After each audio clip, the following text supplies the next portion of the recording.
Every 10 years, one child disappears from Hillcrest. No ransom note, no witness, no trace, just a date, just silence. And now, the clock has struck again. Hillcrest is the kind of town you'd miss if you blinked while driving past. A single diner, a closed-down school, a post office that only opens 4 days a week. Life is slow here. But beneath the quiet charm lies a horror story, one written decade by decade, in ink only the brave dare read. It started in 1963. A little girl vanished from her front porch during a game of hide-and-seek. The town mourned. The sheriff called it a tragedy. But 10 years later, it happened again, and again, and again, like clockwork. For 60 years now, the town of Hillcrest has lost a child every 10 years. Always around the same time. Always without explanation. And the latest name added to that chilling list is Martin Blake. Martin was 9 years old, liked drawing. He had a thing for shadows, always sketching tall figures with no faces, or houses that didn't exist in Hillcrest. His last drawing? A set of 7 silhouettes, each one smaller than the last. Below it, a single word, written in crayon. Next. He disappeared on October 14th, 2023. 10 years to the day since the last child. Just like all the others. The police called it another tragic coincidence. But the town isn't buying that anymore. You don't see many new faces in Hillcrest. It's the kind of place people leave, but rarely move to. Locals say the town has a weight, a feeling in the air. Like you're always being watched, but nothing's ever there. In the 1980s, one resident claimed he saw a child walking alone into the woods on the edge of town, and then vanish mid-step. No one believed him, but his story matched something someone else claimed 10 years later. If you ask around, some people won't talk. Others will whisper about the 10th year curse. Parents pray their kids turn 11 fast.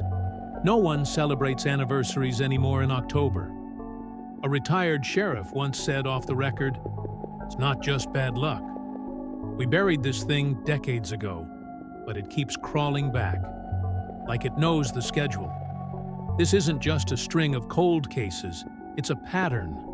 6 disappearances, 60 years, no resolution. What's taking the children of Hillcrest? Why every 10 years? And what did Martin's final drawing really mean? Tonight, we take you inside the mystery that the world forgot. But Hillcrest never could. This is Silent Hillcrest, the town that lost a child. Every decade, before the legend, before the whispers, there was only one missing child. And in 1963, no one in Hillcrest thought they were part of anything larger. They just thought they lost a little girl. Her name was Lucy Cartwright, 8 years old. Blonde hair, always in a ponytail, wore a red ribbon to school every day. On the evening of October 14th, 1963, Lucy was last seen playing in her front yard just after dinner. She had been playing hide-and-seek with her younger brother. She told him, "Count to 20, and I'll be gone." And she was. He searched the bushes, the porch, even behind the family car. Nothing. No sound. No laughter. Just gone. Back then, Hillcrest was smaller than it is now. Only about 900 residents. Everyone knew everyone. When Lucy vanished, it wasn't just a police matter. It was personal. Neighbors lit lanterns and walked the woods that night. The sheriff, Walter Griggs, organized a search party before midnight. Dogs, flashlights, townspeople with maps and megaphones. They found nothing. No torn clothing. No signs of struggle. Just Lucy's red ribbon, sitting perfectly folded at the edge of Miller's Field, a grassy patch near the woods. People said it didn't look dropped. It looked placed. The weather changed that night. Even old-timers said it dropped 20 degrees in an hour. The fog rolled in unnaturally fast. And then the dogs stopped tracking. All of them, 5 trained bloodhounds, just froze at the tree line. Whined, backed away, refused to go further. Locals started murmuring. Some said they saw shadows moving in the mist. One farmer, never named publicly, told the sheriff he saw a figure watching from the woods. Tall, thin, not moving, just watching. He left town the next week. State police were called in. FBI briefly looked over the case. They found no fingerprints, no tire tracks, no signs of a break-in. Lucy's parents were interrogated for days. They passed polygraphs. There were no financial issues, no domestic trouble. Her little brother was too young to give useful testimony.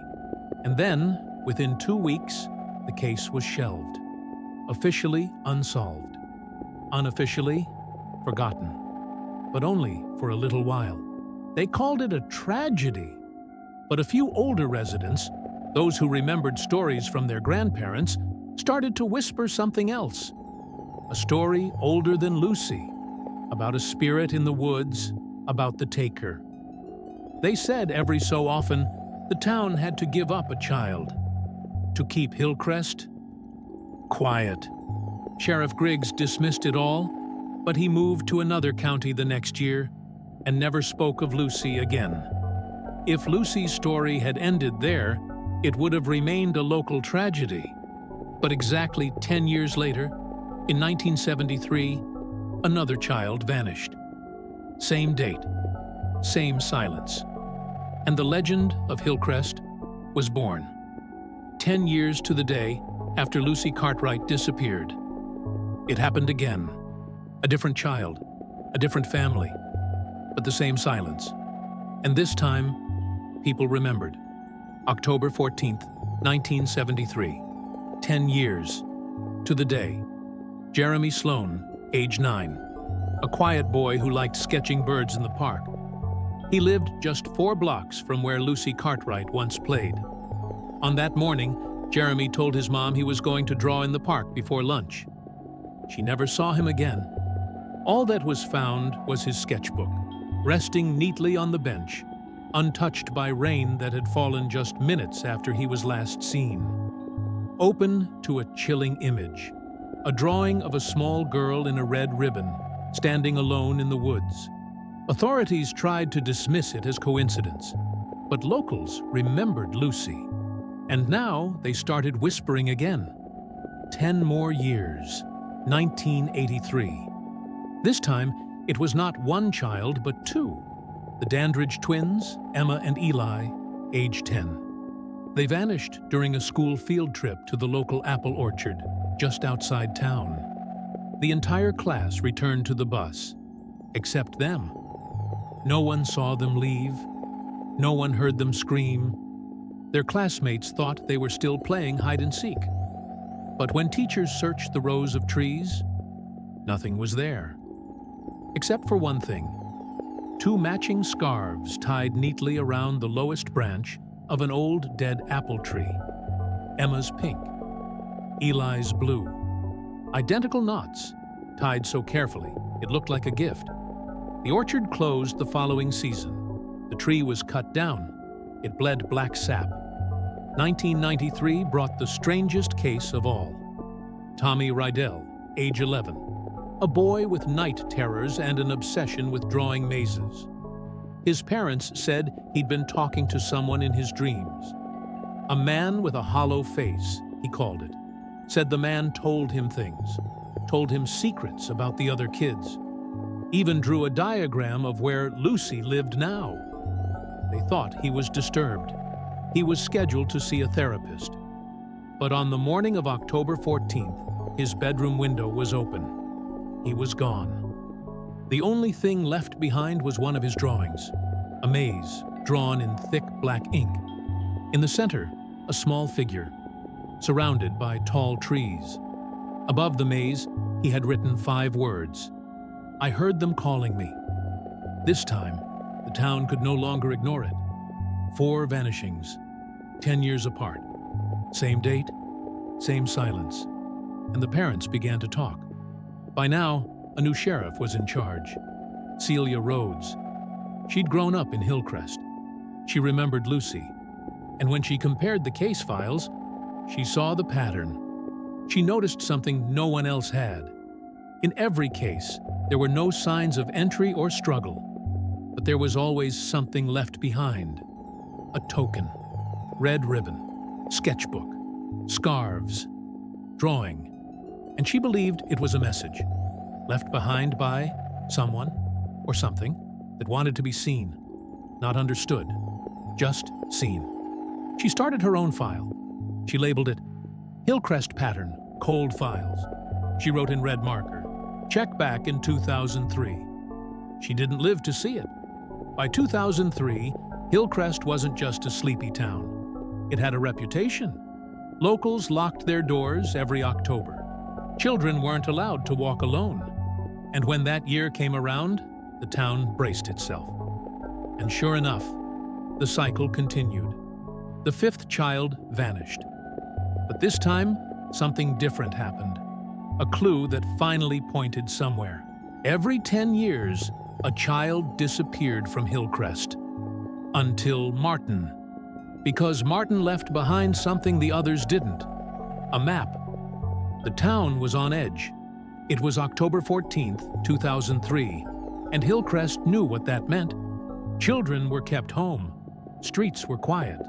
Doors were locked. But still, he vanished. His name was Noah Baines, age 7. He was playing in his fenced backyard under the eye of his older sister. She looked away for 1 minute, just one. And when she looked back, he was gone.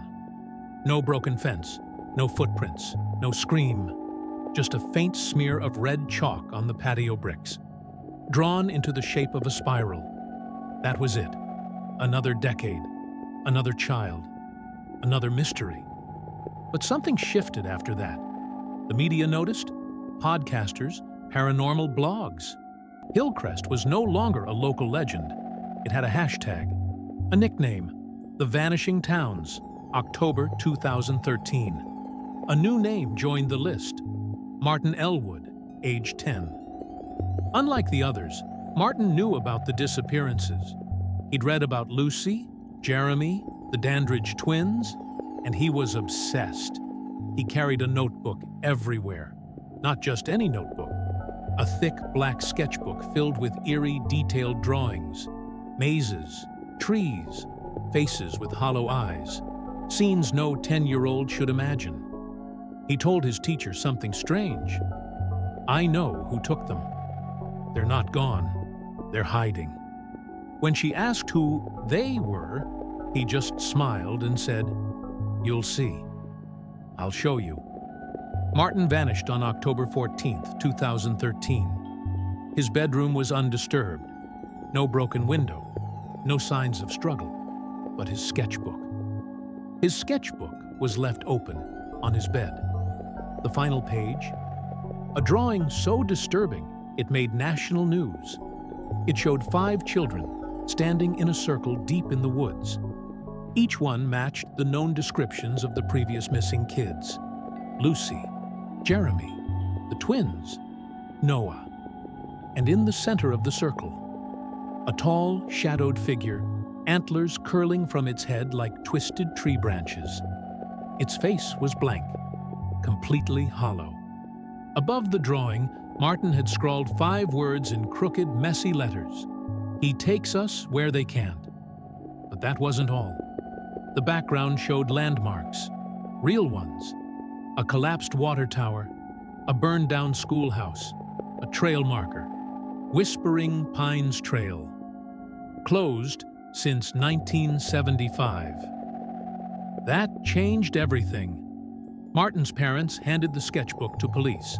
But the new sheriff, a skeptic named Alan Garvey, didn't take it seriously, called it a disturbed boy's fantasy, filed it away under missing persons.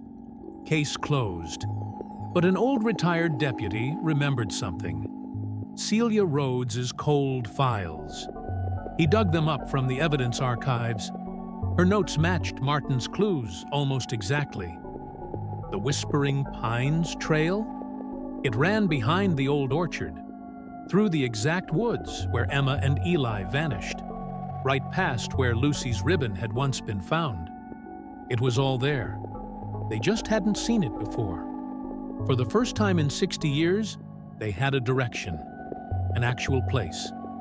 The sheriff authorized a quiet search of the old trailhead. But what they found will be explored in Part 5. Because in those woods, beneath the rotting pines, something waited. Not just a clue, but a presence. And the next discovery would turn the case from local legend into something darker, something that still hasn't been explained to this day.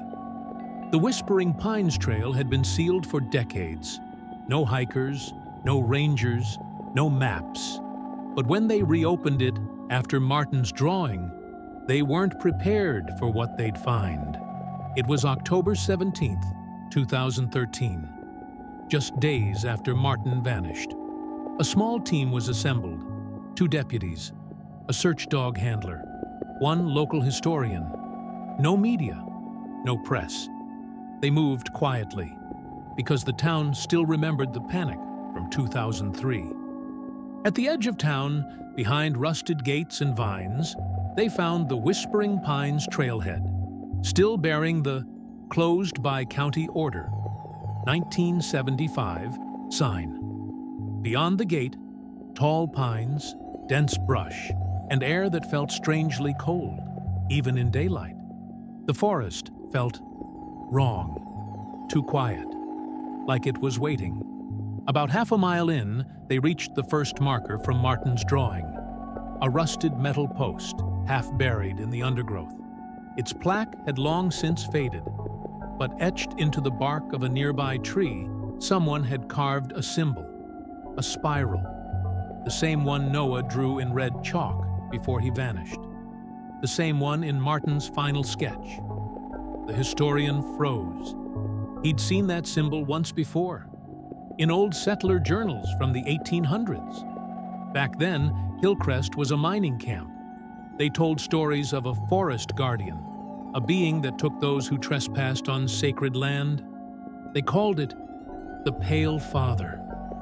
They pushed deeper, another quarter-mile through thick pines. That's when the dog began to growl, low, tense, ears pinned back. Then they saw it, a clearing, circular, roughly 20 feet wide. At the center stood 6 stone pillars, barely 3 feet high, arranged in a ring.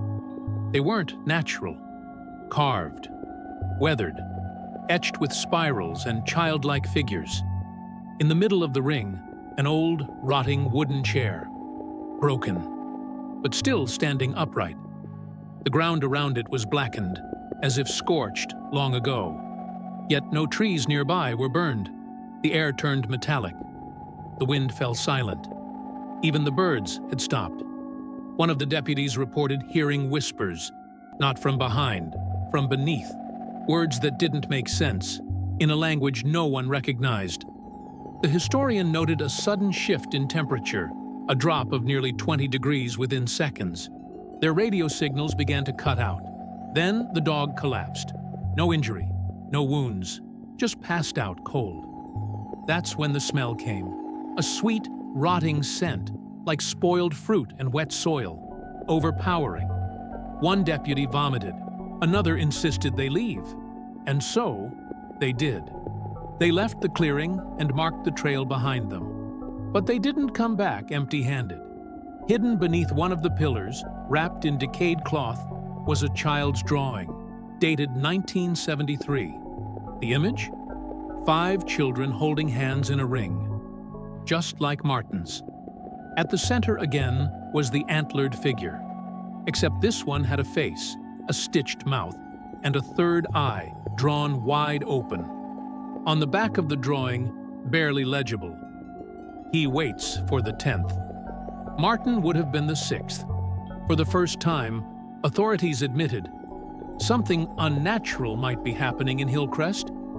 They sealed the trail again, but the damage was done. Martin's clue cracked the mystery open, but it also let something out.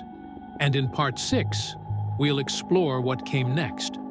The cover-ups, the sudden suicides, and the strange sounds recorded in the forest at night. Because, after 2013, the town changed. Martin wasn't the last. He was the warning. Because what Hillcrest feared for decades was only just beginning. After the Whispering Pines expedition, the town fell into a paranoid silence. The sheriff's office denied what they found, said it was a decaying campfire site. But the truth leaked. A whistleblower, a ranger, anonymously sent a letter to the Examiner, a fringe blog.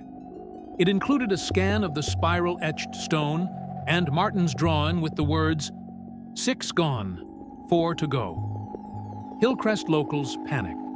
For the first time, people started leaving. Houses went up for sale overnight. Businesses shuttered. Schools emptied. That winter, a child went missing, not in Hillcrest, but 60 miles north, in a town called Bay Hollow. Same story.